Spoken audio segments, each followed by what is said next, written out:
Մենք ընդհանուր եվրոպական գրականության երկրպագուներ ենք։ Գիտենք գնահատել եվրոպական նշանավոր հեղինակների գրվածքները և նրանցով ոգևորվել։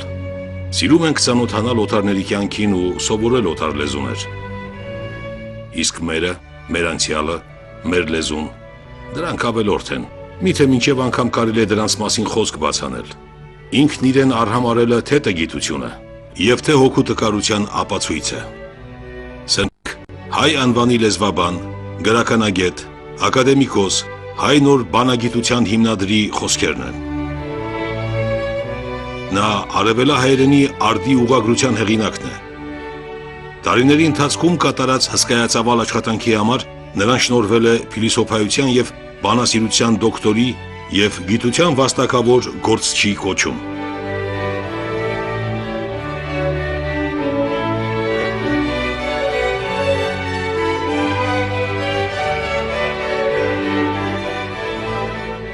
Մանուկ Աբելյանը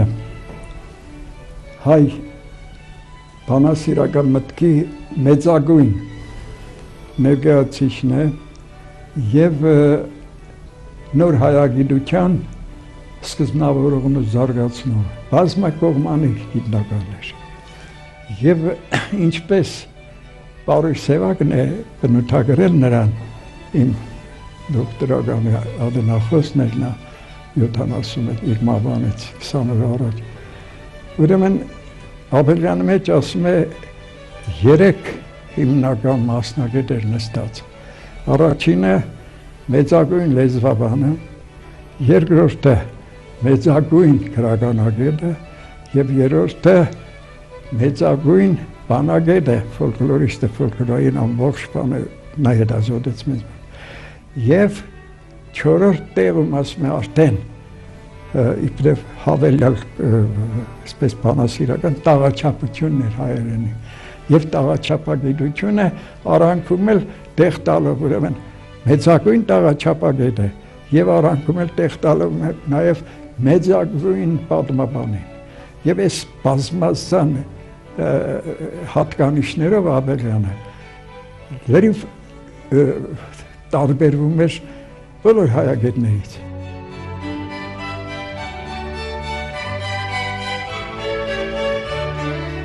Մանուկ Աբելյանը իրավամբ եզակի է մեր հայագիտության մեջ, թե թողած իր վիթխարի գիտական ժառանգությամբ, և թե ուրեմն այն թեմատիկ ընդգրկմամբ, և թե հարցերի լայն շրջանակով։ Աբելյանը կարելի ասել ձեռնամուխ է եղել, ուսումնասիրել է հայագիտության ամենատարբեր բնագավառները՝ լեզվաբանություն, հնագիտություն, ազգագրություն, գրականագիտություն, գրական տարբերություններ, դպրոցներ և կարելի ասել բոլորը կատարել է գերազանց խորը չափով, այդ թվում նաև հին հայոց տաղաչափությունը։ Եվ միաժամանակ ուրեմն Աբելյանը եզակի է նաև ժամանակային ընդգրկմամբ, այսինքն տարբեր գիտնականներ, տարբեր հայագետներ որոշակի ժամանակահատվածներ են ուսումնասիրել։ Այս առումով Աբելյանը ուսումնասիրել է հիմնավոր կերպով հայ գրականությունի սկզբնավորումից, նախագրային շրջանից, առասպելական, դիցաբանական շրջանից մինչև ուրեմն 19-րդ դարի գրականությունը, ապա նաև անդրադարձել է եվրոպական գրական ուղղություններին, հոսանքներին։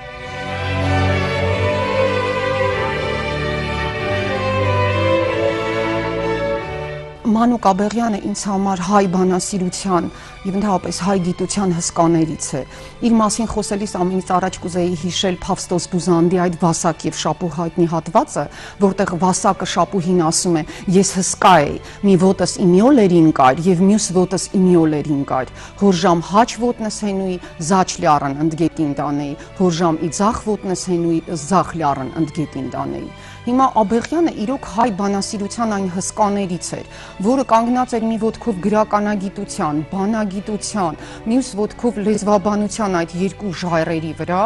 և այդ ժայռերից որի վրա հենվում էր, այնտեղ մի, չի ասի ոչ թե անդունդն էին գնում, այլ նրանք հակառակը բարձրանում էին դեպի երկինք։ Եզակի անձնավորություն, որի նաև գիտեք և կենսագրությունն է հենց այդպիսին։ Մանուկ Աբելյանը ծնվել է 1865 թվականին Նախիջևան գավառի Աստապատ գյուղում։ Ավանդությունը Արաքս գետի ափին գտնվող այս գյուղի մասին պատմում է, որ ավարայրի ճակատամարտից հետո այստեղ են բերել զորավար Վարդան Մամիկոնյանի մարմինը ու պատել, որտեղից էլ առաջացել է գյուղի անվանումը։ Գյուղի նշանավոր Սուրբ Ստեփանոսի կարմիր վանքը ավանդությամբ նույնպես կապվում է 5-րդ դարի հետ։ Արդեն նոր ժամանակներում գյուղը հիշատակվում է նաև որպես հայ նշանավոր գիտնականի ծննդավայր։ Մանուկի հողագործ հայրը, լավ գիտակցելով ուսման կարևորությունը, ամեն ինչ անում էր, որ զավակները կրթություն ստանան։ Նախնական կրթությունը Աբեղյանն ստացել է Կարմիր վանքի դպրոցում։ 1876-ին նա ընդունվում է Էջմիածնի Գևորգյան ճեմարանն ու ավարտում այն 1885 թվականին, այսպես ասած, հուժ գովելի գնահատականներով։ Սակայն նա ևս 2 տարի մնում է ճեմարանում, աշխատելով իբրև գրադարանապետ ու դպրոցական բաժնի դասատու։ Այնուհետև մեկնում է Շուշի, որտեղ թեմական դպրոցում հայոց լեզու եւ գրականություն է դասավանդում։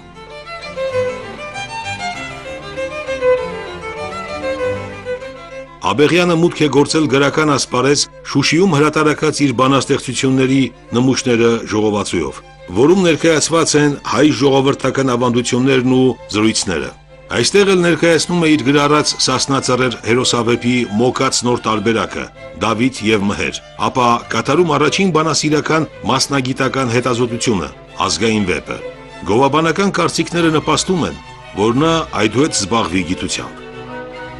Շուշին նրա կյանքում շատ կարևոր դեր է խաղում, որտեղ այստեղ հրատարակում էր բանաստեղծությունների Անդրանիկ ժողովածուն 1889 թվականին նմուշներ խորագրով եւ նույն տարին էլ հրատարակում է Դավիթ եւ Մհեր խորագրով մեր էպոսի առաջին երկրորդ տարբերակը Սրվանցյան ծիրը Կարագին Սրվանցյանը առաջինը հայտնաբերեց 73 թվականին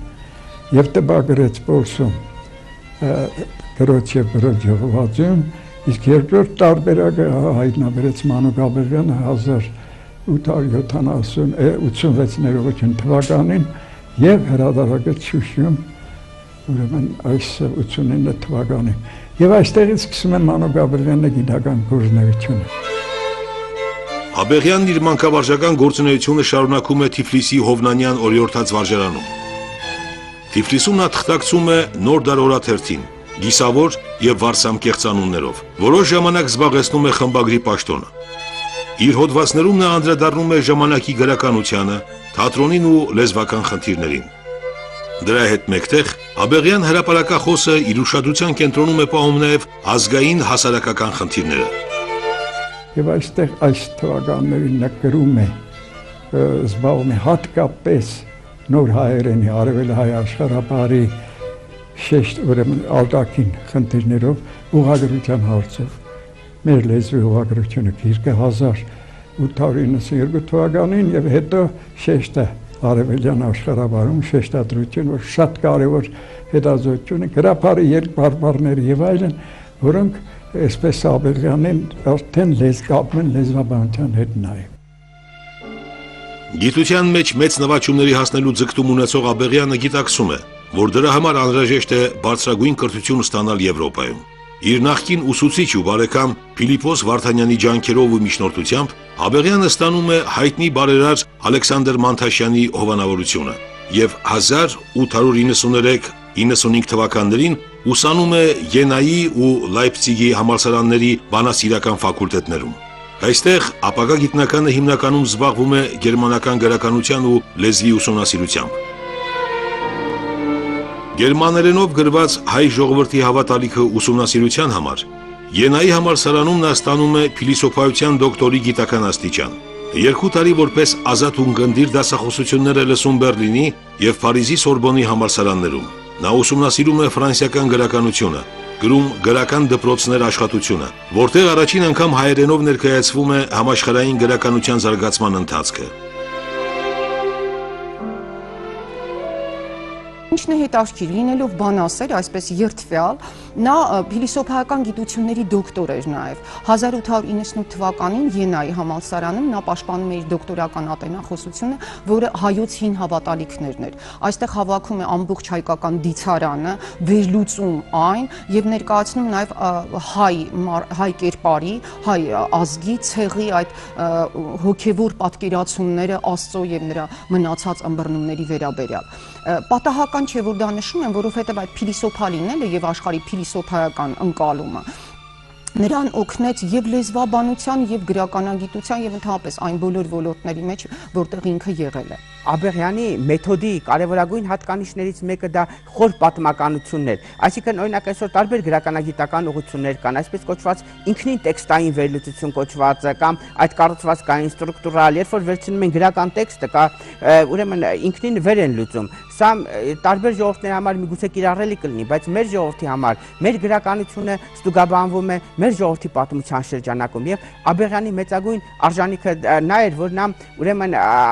հայ գրականությունը Հայաստանի հողի վրա քննեց, այսինքն որ դա ամբողջը ստուգաբանվում է մեր ժողովրդի պատմությամբ եւ մեր ժողովրդի ճակատագրով եւ միաժամանակ դա նա դիտեց ընդհանուր համաշխարհային գրականության եւ երևույթների զարգացման մեջ։ Այս առումով շատ բնորոշ են ուրեմն դեռևս Գերմանիայում ուրեմն իր ուսումնառության տարիներին գրված հայ ժողովրդական հավատալիքների մասին ուսումնասիրությունները, որտեղ էլի երևում է Աբեղյանի ուրեմն փայլուն գրական իմացությունը, ժողովրդական բանասության իմացությունը եւ դա ուրեմն ազգագրական տեսանկյունից վերլուծել է եւ համադրությունը տարբեր ժողովուրդների գրականության հետ։ 1898 թվականին վերադառնալով Հայաստան գիտնականը հայոց հին եւ նոր գրականությունը դասավանդում Գևորգյան ճեմարանում, նաեւ դասախոսում եվրոպական գրականություն եւ գրականության տեսություն առարկաները։ Արդեն նոր դարի սկզբին Աբեղյանը Կոմիտասի հետ ձեռնամուխ է լինում հայկական ժողովրդական երգերի հավաքմանն ու հրատարակմանը։ Նա հրատարակում է նաև ժողովրդական երգերին նվիրված իր ուսումնասիրությունը։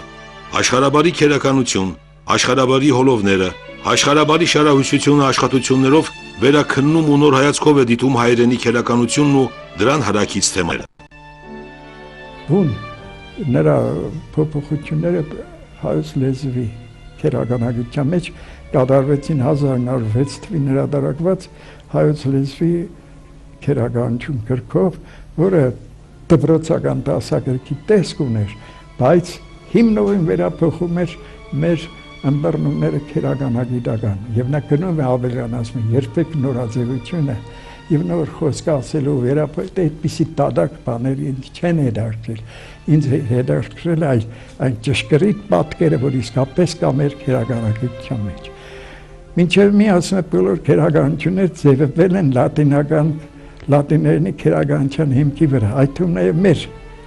եղած քերականություն։ Իսկ հիմա մենք նայում ենք, որ լատիներենը մենք վերցնում ենք մեր հայ ժողովրդի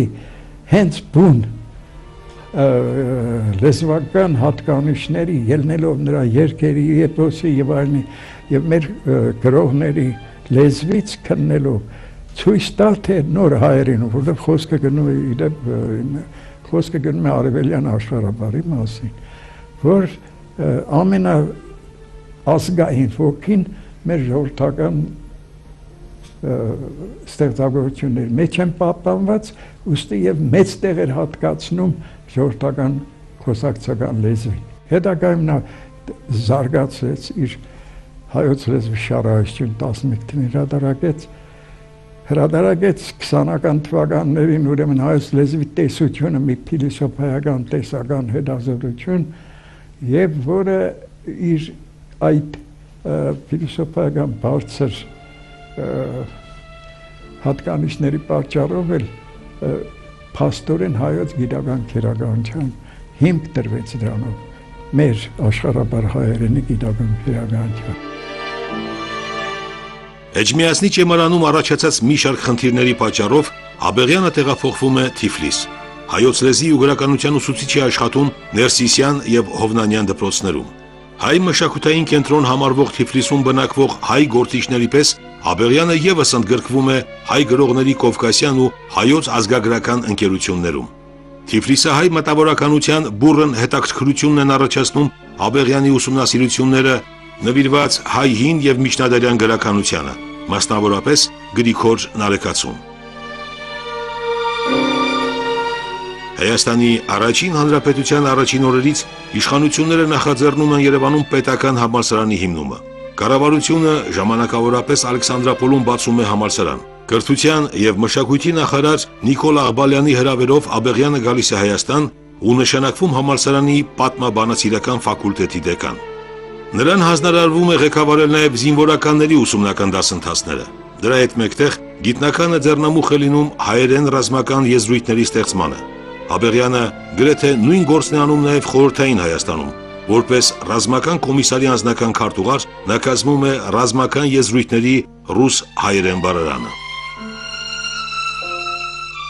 Նա եղել է Հայաստանի այդ ժողովրդական կոմիսարիատի ռազմական շտաբի ներկայացուցիչներից խորհրդական, այնտեղ էլ ասում են, որ ինքը ձեռնարկել է այդ ռազմական տերմինների բառարանի ստեղծման գործը, գիտեք, առ այսօր այդ բառարանը իր երկրորդ ավելի ժամանակակից մրցակիցը չունի, եւ եթե ստեղծվել, պետք է Աբեղյանի հավաքածի հիման վրա ստեղծվի։ 1920-30-ական թվականները մեր բառարանագրության կարևորագույն շրջաններից մեկն են, որովհետև Հայաստանի խորհրդայնացումից հետո, երբ որ Հայաստան անկախ բոլշևիկյան բռնություններից, հոգևոր տարբեր արժեքների հանդեպ հալածանքներից արդեն երբ որ ներառվեց գիտության, ամբողջ համաշխարհային գիտության մեծ կյանքի ոլորտը, մենք չունեինք բառեր, գիտության բնագավառում, անգամ հասարակական գիտությունների մյուսների եւ Աբեղյանը ձեռնամուխ է լինում այդ կարելի ասել բառաստեղծման աշխատանքին։ Օրինակ օթապարիկ բառը, դա օթապայիկ, այսինքն օթային պայիկներ են, դրանք օթային փերիներն են եւ Աբեղյանը այդ բառի հիման վրա ստեղծում է օթապարիկ բառը, որ այսօր միանգամայն ուրեմն քաղաքացիական նշանակություն ունի։ Նույն ձևին նա ռազմական մի շարք տերմիններ է ստեղծում, որոնք անգերազանցել են, այսինքն իր անցյալի իմացությունը եւ բառերի նորովի կիրառումը կամ երկու տարբեր անցյալի բառերի արմատներից նոր բառերի ստեղծմամբ նա քաղաքացիություն է տալիս այն բառերին, որոնք ընկած են այսօրվա մեր ոչ միայն հայագիտության, այլև բնական մի շարք գիտությունների հիմքում։ 1921 թվականին Հայաստանի լույս ժողկոմի հանձնարարությամբ Աբեղյանը մշակում է հայոց լեզվի ուղղագրական բարեփոխման նախագիծը։ 1922-ի մարտի 4-ի դեկրետով հանրապետությունում կատարվում է ուղղագրական բարեփոխություն։ Մի խումբ մտավորականներ ընդդիմանում են արմատական փոփոխությունների դեմ։ Նոր կազմավորված հանձնաժողովի որոշմամբ վերականգնվում է է եւ օ տառերի ուղղագրությունը։ Ընդունվում են նաև Աբեղյանի մնացած առաջարկությունները։ Թեև ուղղագրական այդ փոփոխությունները մինչև այսօր էլ վեճեր են հարուցում ու կրքեր բորբոքում, այնուհանդերձ այդ ուղղագրությամբ ստեղծագործող հրաշալի սերունդ ասպարեզ եկավ, թե գիտության, թե արվեստի մեջ։ Աբեղյանի անունը շատերը իհարկե կապում են հենց այդ ուղղագրական բարեփոխում կոչվածի հետ, որը 21 թվականին կատարվեց, բայց եթե իմ անձնական կարծիքը ասենք, ապա այն գերհեղափոխական էր ինչպես 20-ական ամբողջ թվականները, որովհետև մի հարվածով մեր փաստորեն հին շրջանի, այսինքն ավանդական կամ դասական կոչված այբուբենը եւ գրության եղանակը փոփոխությունների ենթարկվեց, մաշտության տառեր դուրս մնացին այդ այբուբենից, բայց ես հասկանում եմ Աբեղյանին։ Աբեղյանը ուզում էր ժամանակակից լինել եւ նա տրամաբանական սկզբունքի հիմնադիրն էր։ Ինչն է առանձնացնում Աբեղյան գիտնականին՝ ձևի կարևորումը։ Շատերը նշում են, որ նա երիտքերականների դպրոցի ազդեցության տակ էր, դա այդ ժամանակի ամենահզոր եւ արդիական ուղղություններից էր, որտեղ ձևը դոմինանտն էր, այսինքն գերակշռողը։ Դա թերևս պատահական չէր, երկար ժամանակ Դիոնիսոս Թրակացուց հետո բովանդակությունը, այսինքն իմաստային պլանը շեշտվում էր եւ ձևը կարծես համարվում էր երկրորդային։ Այնինչ եւ լեզվի մեջ եւ իրական կյանքում այսպես ձևը շատ կարեւոր է։ Անհեթեթ եւ այսպես կառուցվածքային թերություն ունեցող ձևի մեջ չի կարող լինել կատարյալ բովանդակություն։ Այս սկզբունքից ելնելով Աբեղյանն ուզում էր, որպեսզի մեր ուղղագրությունն էլ համապատասխանի այն արտասանությանը, որը գոյություն ուներ եւ որը ձևափոխվել էր 4-րդ դարից մինչեւ 20-րդ դար ընկած ժամանակահատվածում։ Կարծում եմ իր կատարածի այդ գերհեղափոխական թերությունները ինքն էլ զգաց, որի պատճառով տեղի ունեցավ երկրորդ բարեփոխումը եւ որոշ այսպես հնչույթներ վերականգնեցին իրենց մաշտության տեսքը, 7-րդն իր գոյության իրավունքը ստացավ եւ մենք դադարեցինք գրել իսկապես զուտ այնպես, ինչպես հնչվում էր, որովհետեւ ուղղագրության մեջ իհարկե ավանդականության գործոնը պետք է ազդեցիկ լինի։ Այսինքն Աբեղյանի այդ ճանապարհը ուղղագրական բարեփոխումը դարձյալ թերադրված էր նրա կյանքի տրամաբանական ընկալմամբ եւ մի փոքր այդ հեղափոխականությամբ, որը կարծում օբյեկտիվորեն բոլորին վարակել էր։ Հիշենք, որ այդ թվականներին եւ Չարենցը եւ մեր մյուս բոլոր մեծերը ոգևորված էին, որովհետեւ հեղափոխությունը դա նորի սկիզբն է, այն տանջալի հնի ավարտը։ Իմի բերելով կարելի է նշել, որ Մանուկ Աբեղյանի անվան հետ է կապված դասական հայագիտության նոր փուլի զարգացումը։ Նրա աշխատություններում հայ բանասիրությունը ներկայացված է իր լայն ընդգրկումներով՝ ժողովրդական բանահյուսություն, հայ գրականության պատմություն, հայերենի տաղաչափություն, տեքստաբանություն, հայոց լեզվի տեսություն եւ այլն։ Աբեղյանը հայ ժողովրդական էպոսի խոշորագույն գիտակներից էր։ Հետագայում նոր գրառումների հիման վրա նա ստեղծել է Սասնա դասական տեսությունը, հայ ժողովրդական վեպը։ Պատկառազդու գործ է նաև կյանքի վերջին շրջանում նրա գրած հայ գրականության պատմություն ստվարածավալ աշխատությունը։ Գիտնականն անդրադարձել է հայ գրականության սկզբնավորմանը, հայ գրական գեղարվեստական մտքի ու դպրության զարգացմանը, ստեղծելով հայոց հին գրականության պատմություն կոթողային աշխատությունը։ Աբեղյանը, երբ ուրեմն ձեռնամուխ եղավ գրելու հայոցին գրականության պատմությունը, ոչ միայն հայոց գրականության ամբողջական որևէ պատմություն գրված չէր, այլև դեռևս հայտնի չէին կամ վիճելի ընթացքում էին կամ մասամբ հրատարակված էին մի շարք բնագրեր, շատ ձեռագրեր, շատ գործեր դեռևս գտնվում էին ձեռագիր վիճակում, ինչպես նաև այդ դարերի հնության մեջ ճշտված չէր նրանց ժամանակագրական ուրեմն ժամանակագրական համակարգը, թե այսին չեղինակը կամ այսին ժանրի ստեղծագործությունները որ դարի են պատկանում եւ հաստատեն Աբեղյանը պետք է կատարեր նաեւ այդ նախնական հետազոտական աշխատանքը դասեր, այսինքն մի ժամանակագրական համակարգի մեջ դներ, ապա նոր ուսումնասիրեր եւ այս առումով նա կարելի ասել փայլուն դասական կերպով է կատարել այդ աշխատանքը եւ ուրեմն Աբեղյանի յուրաքանչյուր ուրեմն հայ գրականության պատմության յուրաքանչյուր մեծ բաժանմանը տված վերնագրերը իսկ արդեն արտահայտում են այդ կոնցեպցիան, նրանք մի բանալի են, որ ընթերցողին տանում են այդ վերնագրային ուրեմն ճանապարհով։ Հենց Մանուկ Աբեղյանն է վերականգնել հայ հին առասպելաբանության եւ ժողովրդական հավատալիքների ամբողջական համակարգը ու հիմք դրել հայ առասպելաբանության գիտական նոր տեսությանը։ Գրել է հայ վիպական բանահյուսություն հիմնարար ուսումնասիրությունը։ Արամ Ղանալանյանի եւ Գևորգ Աբովի աշխատակցությամբ կազմել է Սասունցի Դավիթ էպոսի համահավաք բնագիրը։ Կազմել ու հրատարակել է հայկական խաղիքների ու միջնադարյան հայրենների համահավաք բնագիրը նույնպես։ Աբեղյանը զբաղվել է նաև հայ բանաստեղծության տաղաչափության խնդիրներով։ Տաղաչափությունը շատ կարևոր բնագավառ էր։ Աբեղյանը բոլորին նոր տեսակերով հետևելով գերմանական մասնագետներին նա կոչեց հայոց լեզվի տաղաչափություն։ Այսինքն, որտեղ լեզվի առոգանության հետ գործ ունի, բանկերի հետ գործ ունի, շեշտերի տեղափոխումը, լեզվական երևույթ է։ Դա պարզապես լեզվի երաշտական տեսությունն է, տաղաչափություն, այսպես է նա ընկալում եւ մի կոթողային վիթխարի աշխատանք նվիրեց դրան եւ դարձավ հայ տաղաչափագիտության նաեւ սկզբնավորը։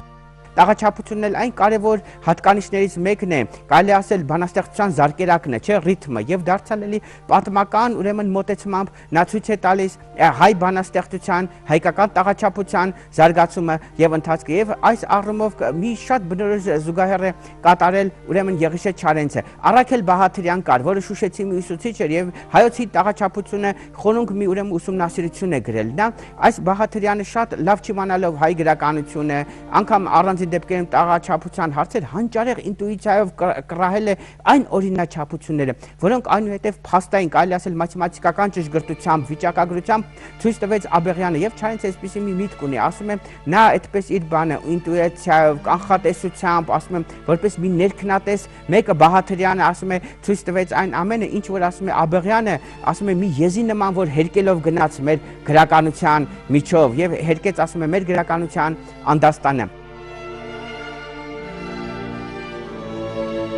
Մանուկ Աբեղյանն արևել հայ գրական լեզվի ուսմունքը բարձրացրեց նոր մակարդակի։ Հայրենի կառուցվածքի ըմբռնման մեջ նա բերեց թարմ պատկերացումներ ու հարցադրումներ։ Նրա լեզվաբանական, քերականագիտական ուսումնասիրությունները կարևոր դեր են խաղացել արևելահայ գրական լեզվի գիտական քերականությունը ստեղծելու գործում։ Նրա դրույթները մասնավորապես հեղաշրջող նշանակություն ունեցան հոլովակազմության եւ բայի կապերի ըմբռնման բնագավառներում։ Աբեղյանը 5 հոլովի տեսության հիմնադիրն է։ Անվանի հայագետը զբաղվել է նաեւ ուղղագրության բարեփոխության ու տերմինաստեղծման հարցերով։ Նրա լեզվաբանական աշխատանքները, այդ աշխարհաբարի շարահյուսությունը, աշխարհաբարի քերականությունը կարելի է համարել հիմնարար, որտեղ մտել է Աբեղյանը, այնտեղ նա հեղափոխություն է կատարել։ Ուղղագրական այդպես հեղափոխությունը մասամբ քննադատվեց, հետո ինքը վերանայվեց, բայց մտնելով քերականագիտություն նա փոխեց այդ 7 հոլովի համակարգը։ Բերեց 5 հոլովի գաղափարը, որը ես կարծում այսօր հիմնականում ամենաընդունվածն է եւ դարձյալ խարսխված էր ձևի գաղափարի վրա։ Նշենք, որ այդ ընթացքում դրսևորվեց բացառիկ տաղանդը Աբեղյանի բանավիճելու։ Նա այնքան սուր բանավիճային հոդվածներ է գրում եւ ուսանող ժամանակ ես միշտ վախեցել եմ, թե որքան խրոխտ եւ ըմբոստ է եղել նա։ Գիտեք, հայկական ինքնությանը բնորոշ է պահպանողականությունը եւ մի փոքր երկչոտ լինելը։ Միշտ մտածել, ասեմ այս բանը, թե արդյոք ինձ կքննադատեն։ Աբեղյանը բացառիկ մարտիկ էր եւ խոսքարվեստի անկերազանցելի այսպես հսկա, որովհետեւ այդ հոլովներին վերաբերող մեծ բանավեճ է ծավալվում այդ ժամանակի մամուլում եւ նա շատ կտրուկ հոդվածներ էր վերում, չէր այսպես խորշում նաեւ կարծր գնահատականներ տալուց եւ իր հիմնադրած սկզբունքները պաշտպանելուց։ Առյուծի պես պաշտպանում էր, որ ձևի գաղափարը պետք է գերակա լինի եւ եթե հայցական եւ տրական հոլովները չունեն ինքնուրույն ձև, ուրեմն նրանք նույնացած են ուղղականի եւ այսպես սեռական հոլովի հետ։ Երկրորդ մեծ խնդիրը, որ նա դա կատարեց, խոսքի մասերի դասակարգումն է։ Այստեղ եւս Դիոնիսոս Թրակացուց հետո շատ քիչ փոփոխություններ էին կատարվել եւ պալասանյանական կաղապարները, որոնք արդեն ժամանակի այսպես քերականագիտական միտքը չէին արտահայտվում, փոփոխվեցին։ Ամենակարևորը նաև բայակենտրոն քերականության հիմնումն էր, որ Աբեղյանը կատարեց։ Բայակենտրոնությունը ինձ համար նաև բնորոշ է նրա որպես անհատ էության տեսանկյունից։ Տեսեք, քանի որ ինքը միշտ շարժման մարդ էր եւ միշտ գնում էր նոր փոփոխությունների ետևից, ենթական, այսինքն անունը որպես ստատիկ երևույթ խոսքի մեջ չէր կարող կենտրոնում լինել։ Կենտրոնում ստորոգյալն է, այսինքն բայ է, եւ նրա շուրջ տեղաբաշխվում են մնացյալ խոսքի մասերը։ Այս ընթացքում մեծ փոփոխությունների ենթարկվեց նաև դերանվան, թվականի, ածական, ավանդական ըմբռնումը։ Այսինքն կարելի ասել ավանդական քերականությունից գրեթե ոչինչ չմնաց, եկան նոր սկզբունքներ, այդպես եվրոպական գիտական սկզբունքները, որոնք հիմնավորեցին նաև հայրենի փոփոխությունը իբրև լեզվի։ Աբեղյանը հրաշալի նաև տիրապետել է գրաբարին, ունի այսպես գրաբարին նվիրված աշխատություններ եւ փաստորեն լեզվի պատմության այդ գիտակցումն է, որ նրան օգնեց փոփոխություններ կատարելու։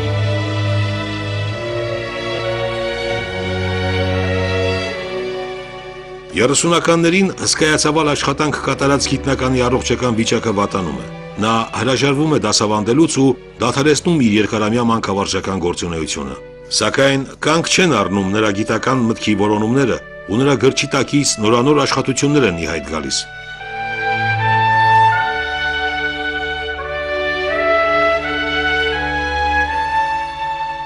Լինելով փաստորեն հզոր գիտնական, բանավիճող, նա նաև հրաշալի դասախոս էր, կան նրա ուսանողների այսպես հուշերը, թե ինչպես է նա բացատրել, այսպես հասկանալի եւ իր կերպարը։ Գիտեք, երբ ասում են հայ, ես ճիշտ ասած միշտ պատկերացնում եմ Աբեղյանին, այդ խոշոր դեմքը,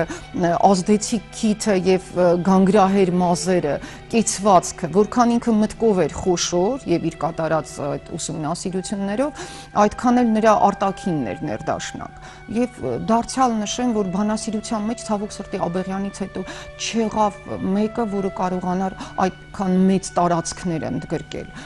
Կհիշեք Թումանյանի այդ քառյակը, երբ նա ինքն էլ հսկա լինելով ասում է ինչքան ծաղիկ պիտի բուսներ, որ չբուսավես հողին, ինչ պատասխան պիտի տամ հող ու ծաղիկ տվողին։ Եթե այսօր անդրադառնանք Աբեղյանին, ապա կարող ենք ասել, որ Աստծո առաջ նա հանգիստ է, որովհետև նրա անդաստաններում այնքան հող ու ծաղիկ է բուսել, այսպես եւ լեզվաբանական եւ մնացյալ ոլորտներով, որ նրա հոգին խաղաղ է եւ վերից դիտում է։ Թաբոք ես շատ բան չեմ կարող պատմել Մանուկ Աբեղյանի իմ պապի մասին, քանի որ փոքր էի եւ չէի կարող գնահատել այն ժամանակ նրա մեծությունը, նրա գիտնական լինելը։ Նա ինձ համար միայն իմ պապիկն էր, սիրելի պապիկը, ով ինձ հեքիաթ էր պատմում, բանաստեղծություն սովորեցնում։ Մանկությունը մտաբերելիս սիրտս լցվում է ջերմությամբ։ Անմիջապես հիշում եմ պապիս տանը, պատշգամբում, սենյակներում շրջելիս կամ իր գրասեղանի մոտ աշխատելիս, հեքիաթ պատմելիս։ Մի օր եկա պապիկին դիմեցի, ասացի, պապ, գրել կարդալ եմ ուզում սովորել։ 4 տարիս նոր էր լրացել։ Անմիջապես թողեց գրիչը, մոտեցավ գրապահարանին, հանեց տետր, որ հիմա որպես սուրբ մասունք պահում եմ, մագաղաթի պես դեղնած էջերով տետր է։ Իր ձեռքով տետրի վրա գրեց. Տետր հայոց լեզվի համար աշակերտուհի Հասմիկ Աբեղյանի, եւ այդ օրվանից սկսեցինք պարապել։ Ինքը տետրում գրում էր ա, ս, օ, բառեր էր գրում, ես իմ անվար ձեռքով այդ իր գրածի կողքին գրում էի, հետո սկսեց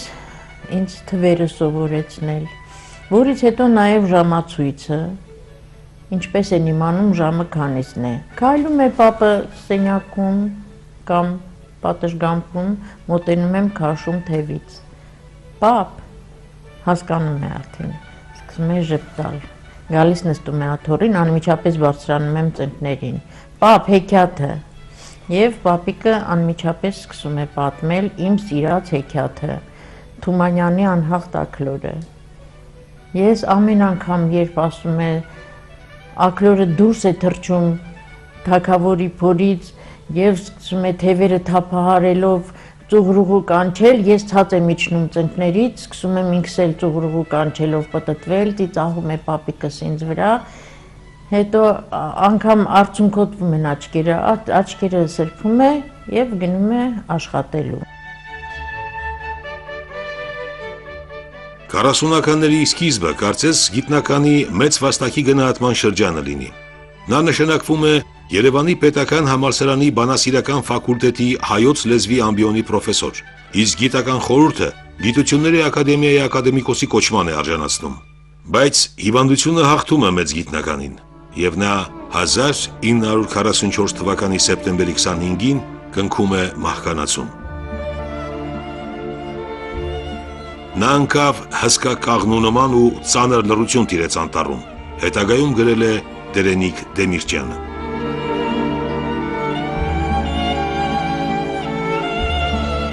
Պապիկիս կենդանության վերջին օրն էր։ 44 թվականի սեպտեմբերի 25-ն էր։ Ցերեկը պապիկիս տեսության եկան Ավետիք Իսահակյանը, ակադեմիկոս Կարոմելի Կոհանջանյանը։ Պապս արդեն լավ չէր զգում, աչքերը արդեն լավ չէին տեսնում, ոտքերը այտուցված էին, ես էի հագցնում կոշիկները եւ երբ գնացինք, արդեն մայրիկիս հետ ներս մտանք, Իսահակյանը եւ Կարոմելի Կոհանջանյանը այնտեղ էին, շատ ուրախացավ պապիկը։ Ավետիք ասեց, հարսից ծանոթ ես։ Սա էլ իմ Հասմիկն է։ Մոտ վազեցի, ասեց գերմաներեն հարցեր տուր, քեզ կպատասխանի, տես ինչպես գերմաներեն գիտի։ Հարցեր տվեցին, պատասխանեցի եւ շատ գոհ ինձանից։ Հետո մեկ էլ խոսակցությունը մի տեսակ փոխվեց, պապս մի տեսակ մթնեց, ասես։ Դարձավ ինձ, թե Հասմիկ ջան, պապիկի ոտանավորը արտասանես։ Պապիկս ինձ սովորեցրել էր Հովհաննես Թումանյանի մանկական բանաստեղծություններից Ամպն ու Սարը։ Հաճախ կրկնել էր տալիս։ Ամպը եկավ, նստավ Սարին, նստավ Սարի սուր կատարին, լսիր պապի ասավ նրան, լավ օրերը տանցան կորան, խիստ զոսկալի ցուրտ է գալի, ասավ գնաց, Սարը կամաց մտավ սպիտակ վերմակի տակ։ Ասեց պապիկի ոտանավորն ասա։ Ես արտասանեցի, մի տեսակ տխուր նայեց վարպետին, ասեց, բա ինչ Ավետիք, իմ օրերն էլ անցան կորան։ Իհարկե վրա բերեցին, չէ, ինչի, ասեց բա ինչ, արդեն ժամանակն է, եւ խոսակցությունը փոխվեց։ Հաջորդ օրը դպրոցում դասի ժամանակ մայրիկս եկավ, ուսուցչուհուն դուրս կանչեց եւ ասեց, որ գիշերը վախճանվել է պապս։ Եվ հիշում եմ ես թաղման արարողությունը պապիկիս։ Աճյունը դրված էր ակադեմիայի փոքր դահլիճը, որ հիմա գոյություն չունի, քանդեցին, այդտեղ էր բավականին ժողովուրդ էր հավաքված, լուսարձակներ էին, մենք ընտանիքի անդամները ուրեմն երբ գնացինք դահլիճ մտանք, տատիկս իմ ձեռքն էր պահել, ես հիշում եմ, որ իմ մազերին կապել էին սև ժապավեն։ Ներս մտանք դահլիճում բոլորը ոտքի կանգնեցին։ Կոմիտասի քառյակը նվագում էր Գարունան։ Ինձ տարան բարձրացրեցին, պատվանդանի վրա էր դրված դագաղը, բարձրացրեցին վեր։ Ես առաջին անգամ էի հանդիպում աղվան հետ, ինչ էր, 7 տարեկան էի։ Սկսեցի շատ հետարքիր նայել պապիկիս դեմքին, փակ աչքերին, ձեռքերին, որի մազերը շոյում էին։ Դու մտածեցի ուրեմն սա է մահը։ Այդ օրվանից պապս ինձ համար դարձավ հիշողություն, մի բարի երազ, որ երբեք չեմ կարողանում մոռանալ։ Եվ շատ հպարտ եմ, որ իմ առաջին ուսուցիչը եղել է իմ պապը, Մանուկ Աբեղյանը։ Հսկայական է Աբեղյանի գիտական վաստակը։ Գրեթե բոլոր այն ոլորտներում, որ միտք ու գրիչ է բանեցրել, եղել է նորարար ու հայտնագործող։ Եվ գրեթե բոլոր այդ ոլորտներում մինչև այսօր մնացել է անգերազանցելի։ Ընդգրկուն ու ամբողջական են հայ մեծանուն բանաստեղծի հուզիչ խոսքերը նրա մասին։ Մանուկ Աբեղյան, ինչ էր մեզ համար նա։ Հայկական ավանդությունների մարմնացում, գիտնական բառիս ամենախորին իմաստով, անվախ, աննախապաշար, անկեղծ, վառ հայրենասեր, լի հավատով հայ ժողովրդի լավագույն ապագայի նկատմամբ, սկզբունքի մարդ, մեր ապարաժների պես կայուն, մտքի և կամքի, աշխատանքի և գործի հսկա, պատկառելի ուսուցիչ, սերունդների անձնվերց դաստիարակիչ։ Աբեղյանի շնորհիվ մեր ազգային և հոգեկան միջավայրը լցված է իմաստությամբ ու հեղինակությամբ, լրջությամբ ու վեհ նպատակների հետապնդումով։ Հավետիք Իսահակյան։